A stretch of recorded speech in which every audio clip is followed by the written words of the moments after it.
Hello and welcome to SATV's International Affairs Special Edition. My name is Rashid Kanchan. I will be at the studio as your host.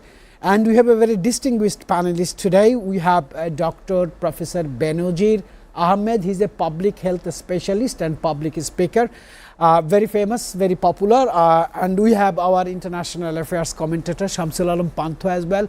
And from Washington, former ambassador and peace negotiator Mr. Norman Floyd Barnes is at line with us. First, let us start from Shamsul Alam Pantho. There are so many happenings around the globe, tensions, conflicts, tariffs, trade deals, BRICS, so many things. What are you going to pick for today's discussion in our show today? Thank you, Mr. Kanchan. It's been a rainy 2 days here. Thanks to Professor Benazir Ahmed for being here with us today, and a lovely afternoon to our viewers. Let me pick out the much distressing news worldwide. It would be regarding global climate change. We see a rise in the casualties in the Texas flooding incident. According to various media agencies, the death toll now stands at 108 people who have been claimed by the severe rainfall of 22 feet tall waves had crashed into multiple homes. And let me just give you a stark contrast. Yesterday and today, as you know, torrential rain has led to various flood developments in southern districts of Bangladesh as well, namely Feni, Khulna and Chittagong. Across from this, we see Emmanuel Macron of France begin his UK state visit, and of course calls in a first EU leader to visit UK ever since 2008, and he calls for the end and the war on Gaza and also on Ukraine. So there are so many things to discuss, ladies and gentlemen. First, let us go to the Washington. Mr. Norman Floyd Barnes is on the line. Mr. Norman, welcome to SATV's International Affairs Special Edition.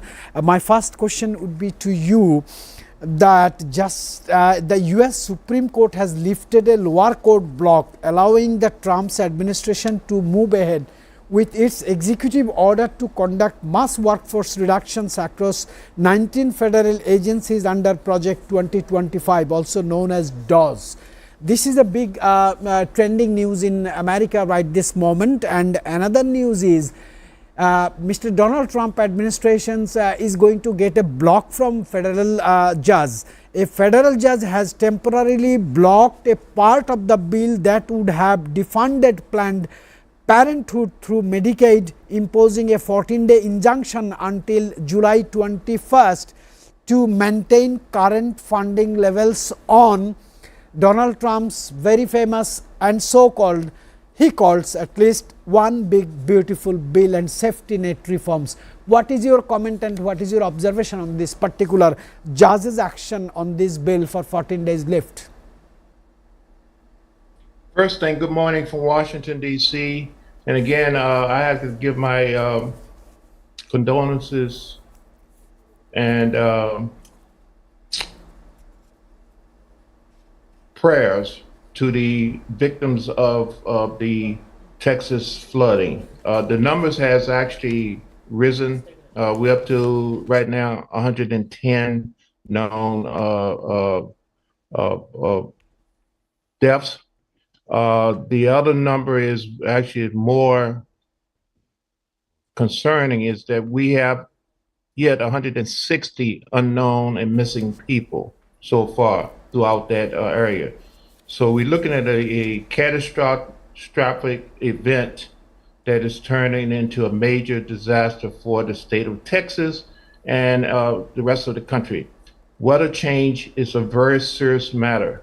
We have to take time and look at what's going on and reflect on past, and instead of making rules and changes and all these I call knee-jerk responses, we need to reflect and see exactly what we need to do, and we need to learn to communicate and coordinate better our resources. Because if not, we're going to see a lot of these incidents, more incidents occur globally, not just the United States, and we have to address it as we speak. So, So that's what we get off this yeah, morning. Norman, thank you for a nice description about the overall situation on the one big beautiful bills, judges' reaction and from the flood as well. I want to come back to studio, and we have a very distinguished person here in our studio today. I was waiting long time for him to get him in the studio because he's a very famous public health strategist, specialist, and his contribution during the COVID was very remarkable. He took a lot of risk even to advise the people and government of Bangladesh during COVID. Dr. Professor Benazir Ahmed, thank you very much for joining. I know you are so busy person. Let us know. In last past few weeks, we have seen Israel-Iran war, Israel-Gaza war is going on more than 2 years. We have seen Russia-Ukraine war. My question will be health related. You know, when war happens, people dies, but there are after post-war impacts on health issues. As a public health specialist, my question would be, what are the health challenges, humanitarian ground challenges you see in post-war? Thank you, Rashid. Actually, any war has a devastating effect on life. You know, life is the ultimate thing of a man, or a human being. If it is lost, actually he is losing everything. But it is actually not the end. There are some consequences, there are some related effects that happens always in a war. Say for example, directly you can say about the rape. It occurs often in many wars, you know. It happens to the, say for example, as we have been seeing in Gaza on the hospitals and other humanitarian services, those are actually disrupted severely. And if you think about the actually activities of Israel, it is actually unprecedented against humanity, against humankind. On one hand, they are actually killing people directly.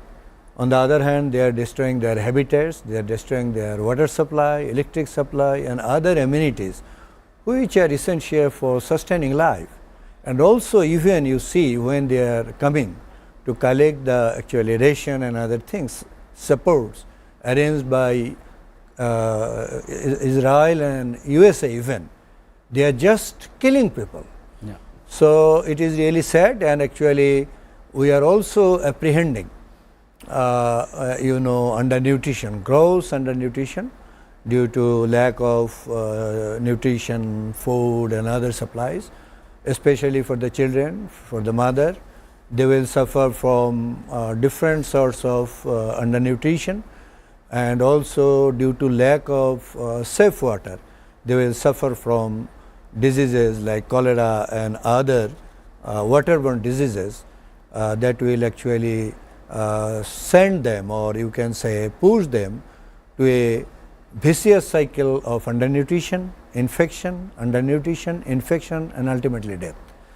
It is happening in Ukraine also, and also we cannot actually ignore the injuries inflicted both by the soldiers and the other people. And you see they are losing their limb, they are losing their body parts, they are severely injured. And on the other hand, the hospital supplies, the hospital services are not that adequate. Even the directors, the doctors, the nurses are being killed. Right. So we are actually experiencing a devastating thing So in both. Your description Gaza. and World Health Organization description is almost same. They says this: if you find 100 people are dying in the direct war or confrontation, there will be hundreds of thousands of people will be affected True. in post-war due to so many reasons. And you see, we are in a nuclear age. I just want to draw your attention on another very breaking news, another alarming anemia levels among women and girls. WHO, World Health Organization, warns that without intervention, an additional 18 million females in South Asia, including Bangladesh, could suffer from anemia by 2030. A regional conference is underway in Colombo today to coordinate efforts among SAARC countries, UNICEF and World Health Organization. What do you think? Actually, you can say the world is in turmoil in terms of health nowadays. One reason that Trump has started this, cutting the humanitarian assistances that were being actually supporting hundreds of countries, especially the low income countries, for hundreds of years, and actually supplementing in these areas. So on one way. Second thing is that also Trump is insisting the European countries, the NATO members, to increase their budget for defense. So they are also cutting actually these assistance for the humanitarian support and health issues, you can say. So we are seeing that the UN organizations, say for example WHO, UNICEF, they have been suffering from money, from fund. And if you start from Bangladesh even, and Bangladesh is in a actually transition, major transition, and especially in health, we were actually going through a sector approach program, supporting different health programs, including the women, the children, for their prevention of anemia and other diseases. So it has stopped, and actually the ministry, the directorate, they have not money to do anything. Even we are passing through a dengue now pandemic, epidemic, you can say. It has been affecting the rural districts. So they have not sufficient money to support. So actually due to this global turmoil in health, as you know, South Asia is a vulnerable country, having women, they are suffering from pneumonia, it is not new. They have been suffering for centuries due to various reasons. And actually it will increase, I think, due to these bad decision, I want to say, of Trump, and also echoing by the European countries, that the woman will suffer, and if the women suffer from anemia, it has multifactorial bad effects. Yes. One is that they themselves will not be able to lead a good life, they will feel weakness, they will not be able to do homework or other things they used to do, and also if they become pregnant, their newborn will suffer from anemia, from underweight, from So it's a different huge threat. complications. It's a- So it will have actually long-term effect Yeah. on the health of the people of South Asia. So it it's is it's really a concern. huge vulnerable threat are waiting for the humanitarian improvement. I want to go to connect with Mr. Norman Flatt Varnes, whose contribution is of course very notable. Mr. Norman, my question is, President Trump criticizes Putin amid rising tensions in Ukraine.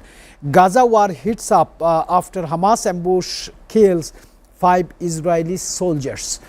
During these ceasefire talks, Benjamin Netanyahu is in Washington. He has completed today's talks with the President Trump. Both of them agreed to offer Hamas. Hamas has given an indication they are going to agree this. On the other side, special envoy for Middle East, Steve Witkoff, indicates that Trump and Netanyahu had today's talks with hopes for the ceasefire within next week. My question is, proposal is for 60 days ceasefire. Why not forever?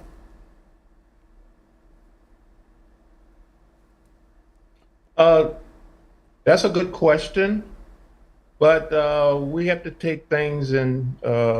The opinion is that we take things in small steps, one step at a time. We see how it goes. The proposal is for a ceasefire, for a 60-day pause ceasefire, with an option of making it permanent automatically without additional meetings. So basically, we want to see if people are going to follow through.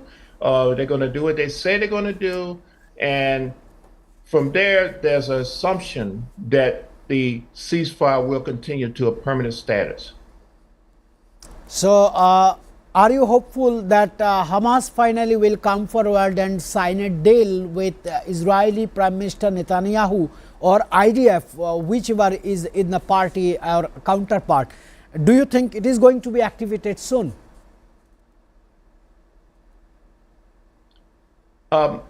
My opinion is that there's a urgent move to get this thing done this week.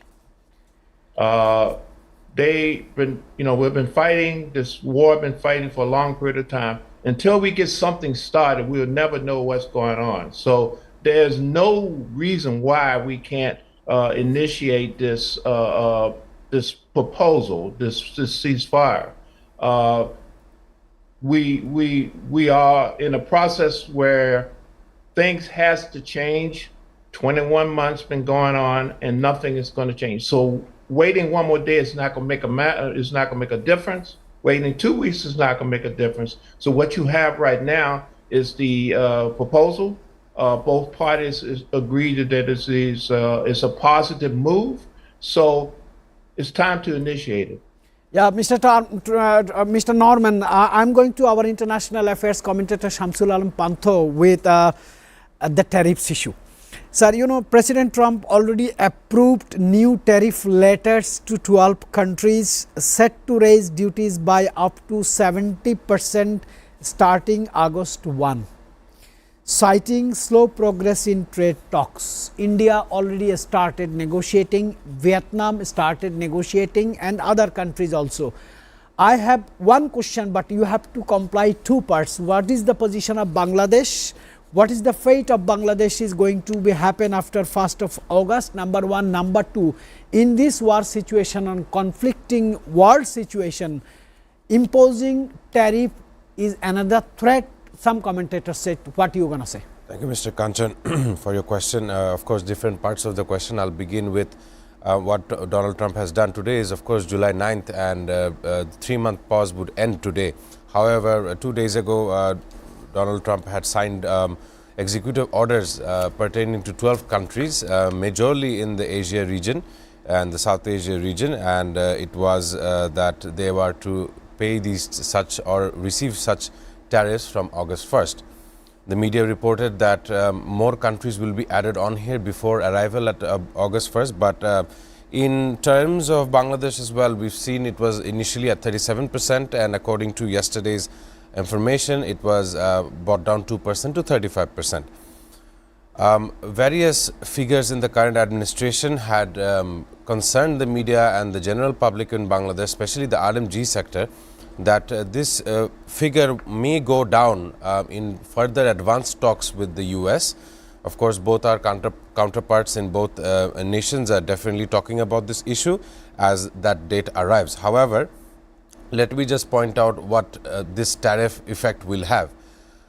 America sees itself as a global leader. Of course, we cannot underscore that. However, it has a plan to create much more manufacturing jobs in the US in a similar notion likewise in China.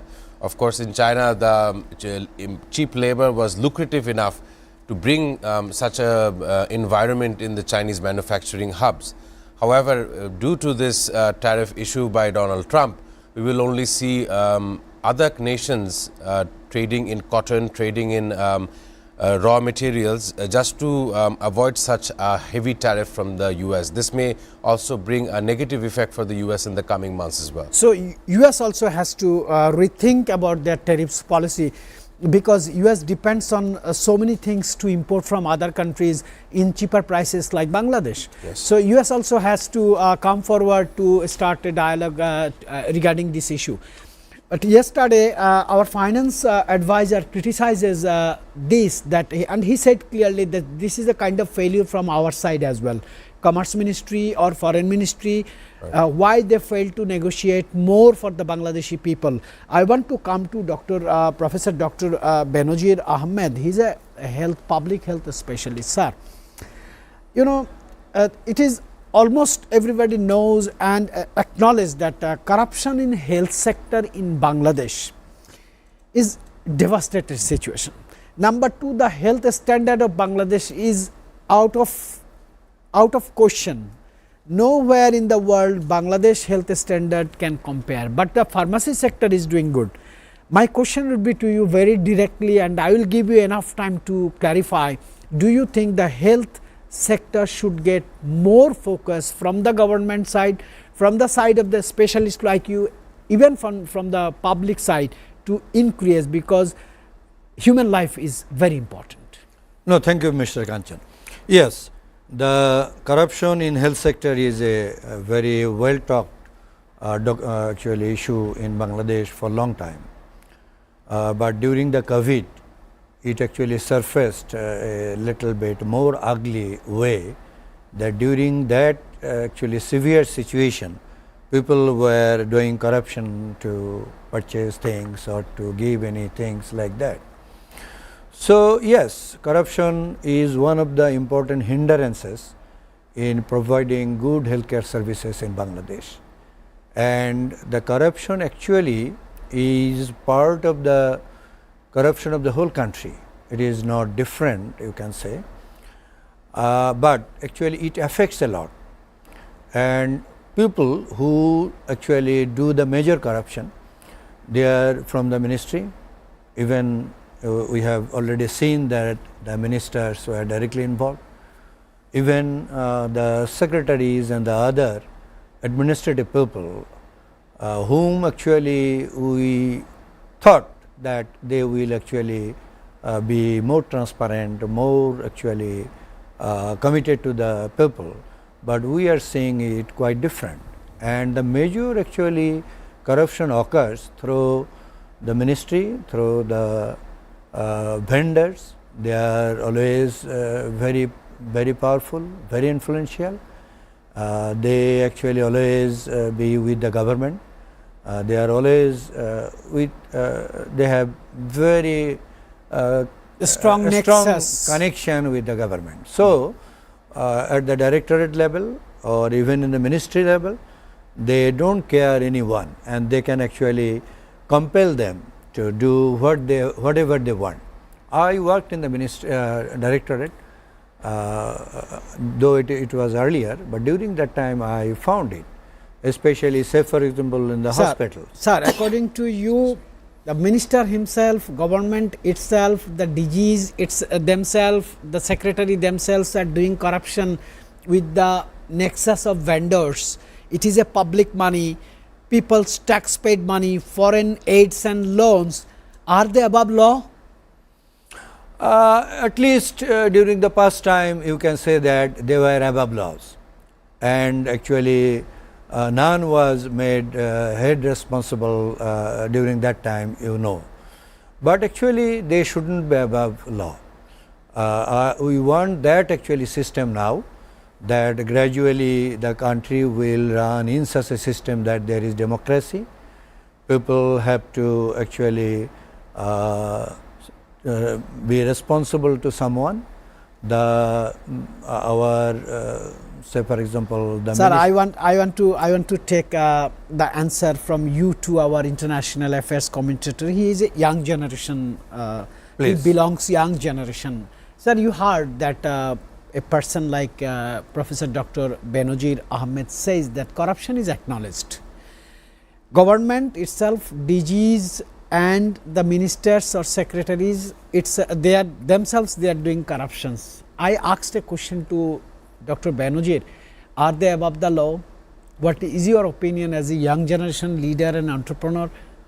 Well, of course, they're definitely not above the law, but since we're talking about the health initiatives of Bangladesh, when we look at any kind of physiological error in the body, when we look for better treatment, we often try to think of what is there readily available in Bangladesh. Well, there is not such. We often used to look at our neighboring countries, Thailand, we look at India for treatment, and specifically Singapore for treatment, given in this region. Now, Bangladesh does have talented nurses, technicians, doctors. However, the corruption in my matter would be, there were certain instances where money would be the reason or the way in for someone to become a practitioner for human health or sciences. But apart from this, even during the coronavirus, much of the country was stuck at home, and they were not able to come out and take on their regular activities.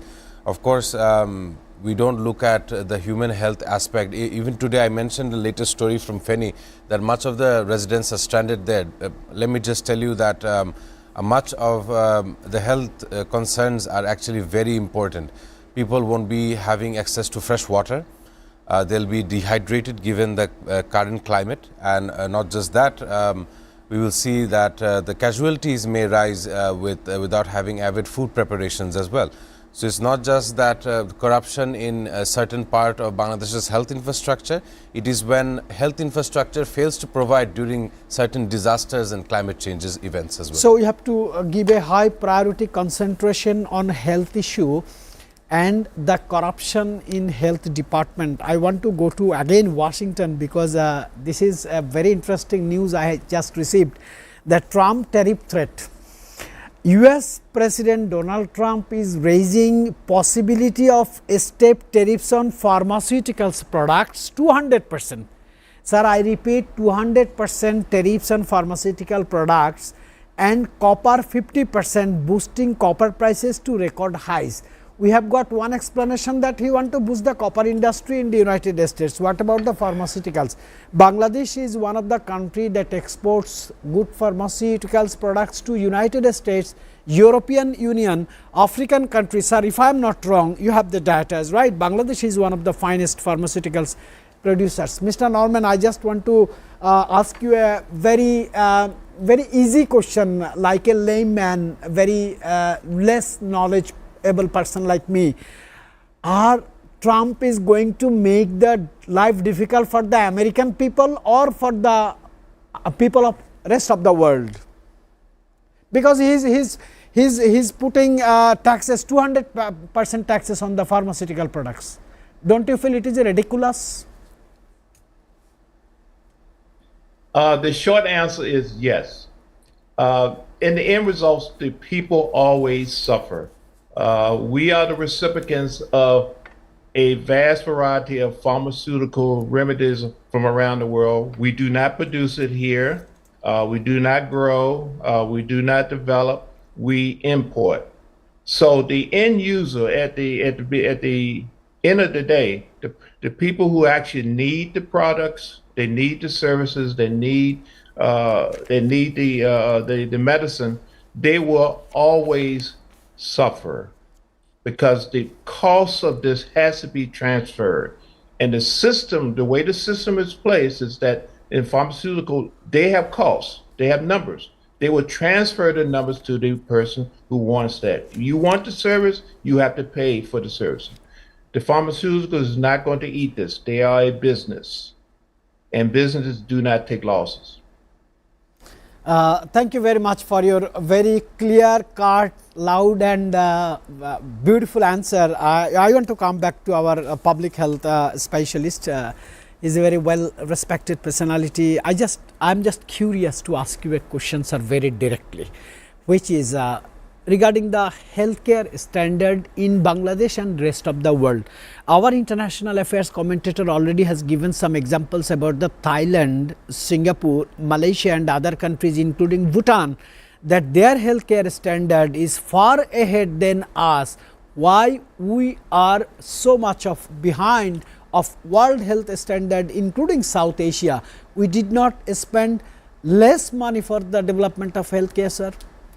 Actually, 2-3 things are there. One thing, it is a, you can say, paradox. The health system or health achievement or the health status of Bangladesh is a paradox.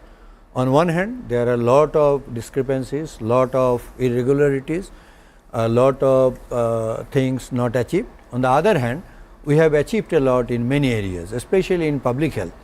We have very good achievement. If you say about, say for example, EPI vaccination, the coverage is very high and consistently high for long time and has been awarded. The country has been awarded for vaccine, you know. And 10 vaccines are given, again 10 diseases, childhood diseases, that could actually claim about say 200,000-300,000 lives every year that we could avoid during the last 30-40 years. So that is a huge achievement. We have actually eliminated visceral leishmaniasis or Kala-Jar.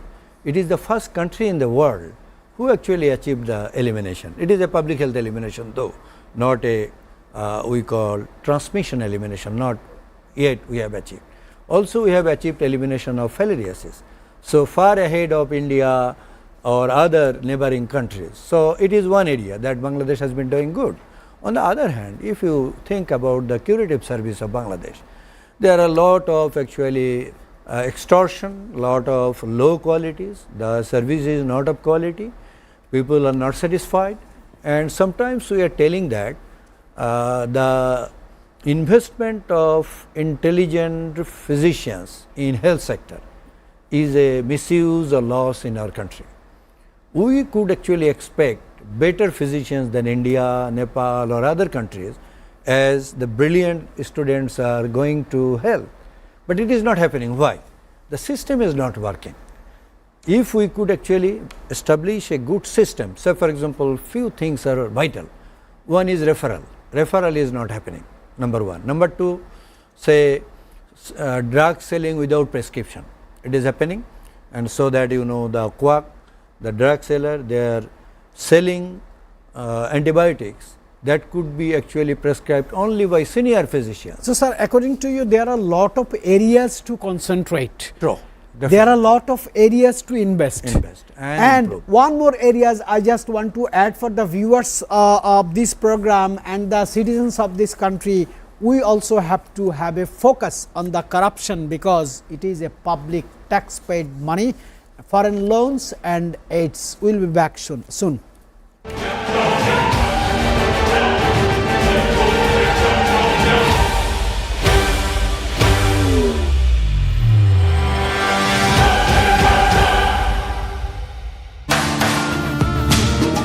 ওর আব্বাকে যেহেতু নিজে হাতে জবাই করতে পারেনি অথবা ফাঁসিতে ঝুলাতে পারেনি, আপনার স্বামীকে নিজে হাতে আপনার ভাইয়ের মতো জবাই করতে পারেনি বা তাকে মারতে পারেনি, অর্থাৎ এই ব্যক্তিটা তাহলে আপনি কাকে বোঝাচ্ছেন?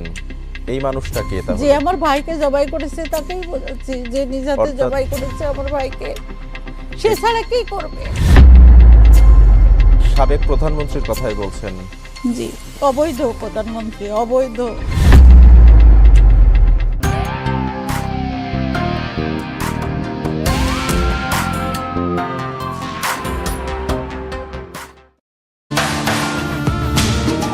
ওর আব্বাকে যেহেতু নিজে হাতে জবাই করতে পারেনি অথবা ফাঁসিতে ঝুলাতে পারেনি, আপনার স্বামীকে নিজে হাতে আপনার ভাইয়ের মতো জবাই করতে পারেনি বা তাকে মারতে পারেনি, অর্থাৎ এই ব্যক্তিটা তাহলে আপনি কাকে বোঝাচ্ছেন? এই মানুষটাকে তাহলে যে আমার ভাইকে জবাই করেছে তাকেই বোঝাচ্ছি, যে নিজে হাতে জবাই করেছে আমার ভাইকে, সে ছাড়া কি করবে? সাবেক প্রধানমন্ত্রীর কথাই বলছেন? জি, অবৈধ প্রধানমন্ত্রী, অবৈধ।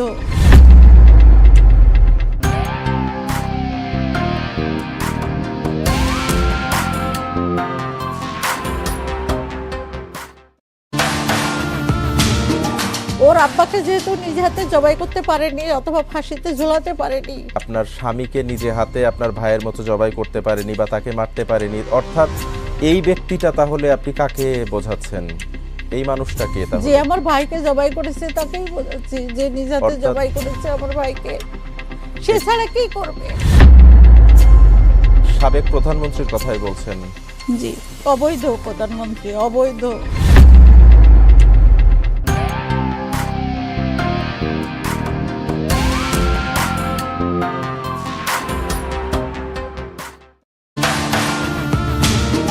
ওর আব্বাকে যেহেতু নিজে হাতে জবাই করতে পারেনি অথবা ফাঁসিতে ঝুলাতে পারেনি, আপনার স্বামীকে নিজে হাতে আপনার ভাইয়ের মতো জবাই করতে পারেনি বা তাকে মারতে পারেনি, অর্থাৎ এই ব্যক্তিটা তাহলে আপনি কাকে বোঝাচ্ছেন?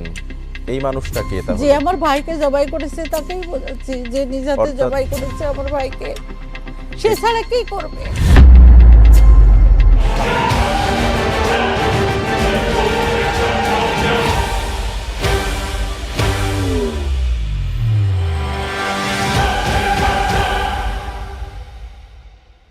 The ABC News, one of the leading news organization in United States of America, has given a breaking news.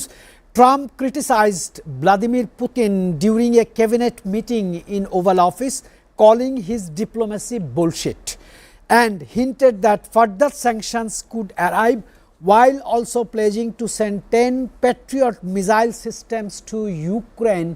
It is a breaking news trending in United States, and weapons shipment to Ukraine paused last week but have now resumed after under Trump's approval. Mr. Norman, it is your cup of tea to explain what's going on over there in Oval Office. Amazing, amazing. Every day we change opinion. I will not hold a lot to this comment. It's propaganda, bravado. We have an obligation to Ukraine regarding the deal we made regarding protecting their resources. At the same time, President Putin is not playing fair, as we state. The agenda Russia, the Federation of Russia has, is that they are looking at more of a global mindset in terms of a new world order. The United States is moving towards a more westernized version, trade, economic development. But at the end of the day, Russia is aligning itself with China. China and Russia are basically trying to move towards a new process of doing things on a global sense versus a Western sense. So this comment is more of a off-the-cuff bravado. Tomorrow you may hear a new statement retracting this, but that is what's happening. Just a lot of talk. Mr. Norman Flood, your thought-provoking contents and comments on this show is always very valuable to us. I really appreciate your participation, your contribution to this show. Thank you very, very much. I really appreciate you. Sir, I want to come back to our international affairs commentator Shamsul Alam Pantho. You have heard that Donald Trump is very upset, disappointed, demoralized and frustrated on Vladimir Putin, and he clearly says a word bullshit, and he says Putin is not going to end the combat war with Ukraine. Sir, one thing I want to add with this, that weapons shipments to Ukraine was paused till last week, and last week we have seen the meeting in Hague, NATO's meeting in Hague. Now he says that we are going to resume under Trump's approval of shipment. My question is, some commentators are claiming that if Donald Trump is walking in the right direction, media should keep watching on the left direction. What you have seen regarding the Iran, he says, I will think about 2 weeks, but he started attacking Iran in 3 days. Well, of course, I'll give you some of the companies and America standing in war profiteering as well. We have General Dynamics, Lockheed Martin, Boeing, Northrop Grumman and Raytheon Technologies, the top 5 or the top 5. These are the companies that get government budget allocations so that they can develop their military various types of weapons, various types of equipment as well. In certain, I'll give you some of the statistics here. The defense spending of America in 2024 was $997 billion. Almost $1 trillion of the budget is being spent on these such 5 companies who are also profiteering. And where is this going to? In certain cases now we see in Ukraine. Right. So definitely America has its standing to be supportive of Ukraine. However, even earlier we see that Donald Trump and Putin share political comments, as Mr. Norman was saying. One has called the other crazy, one has called the other quite some nefarious terms. Yeah. However, the American defense spending of $997 billion can be compared and is the total amount following the next 9 countries: China, Russia, Germany, India, UK, Saudi Arabia, Ukraine, France and Japan combined has the same kind of military budget expenditure of the US. So it's very safe to say that in the case where a war breaks out, the US will be ready to supply them with avid ammunitions. Let me also put this in notion that they are also forgetting the welfare and benefit to the US citizens as well. Sir, one direct question to you, as you are observing the world affairs every hour. My question is very direct. I need a 1-minute answer from you, that do you think that America is going to hold this powerful position on the world again in Donald Trump's 2.0 administration? Well, his 47th presidential run at the presidency, definitely he won this case this time around, promising various changes for the American citizens. Now, before putting the welfare and benefits of the American citizens, he has been throwing remarks at Putin as well, and then contributing to various war fronts. We've seen in Iran-Israel issue, now we're seeing it in Ukraine-Russia issue as well. And might I also add that Taiwan is also holding various sea routes, sea games as well, war games in where it simulates a war with China. And I'm pretty sure if such an event breaks out, America won't be hesitant to supply Taiwan with the necessary ammunitions as well. So very loud and clear, your answer is America is going to create the politics, trade and diplomacy tougher for the other world leaders, like I can mention BRICS, these or Middle East leaders. I want to come back to our distinguished panelist, Professor Dr. Benazir Ahmed sir. Bangladesh Meteorological Department warns a heavy monsoon rain in central part of Bangladesh and eastern part, especially as you mentioned the Feni, Gorai Nodi and other parts like hilly areas. So what kind of preparation health department should have to face the health hazards in flood situation? No, actually the monsoon started earlier in Bangladesh and in the South Asia we are seeing, and that has an impact especially on dengue. And along with that other Aedes borne disease chikungunya. So that has been occurring in Bangladesh, and already it has been actually affecting lot of peoples now outside the Dhaka. Say for example, out of 100, 20% patients are coming from Dhaka and 80% are coming from the urban areas of the other parts of the country. There are small districts like that, Barguna, one of them like that. So actually during this season we are actually concerned regarding a huge outbreak of dengue throughout the country. The pattern of rain is very suitable for breeding of Aedes mosquito, and you know Aedes has actually gone to all parts of the country, and also the virus is available everywhere because Bangladesh is a small country. People are moving from one area to another area frequently for different regions. So both the virus and vector are there. So we are actually concerned regarding a huge outbreak of dengue, and that will happen in the rural areas where the preventive system is very low, very weak in comparison to Dhaka and other city corporations. You can say about Barguna, you can think about Gaibandha, you can think about of the country as even smaller areas.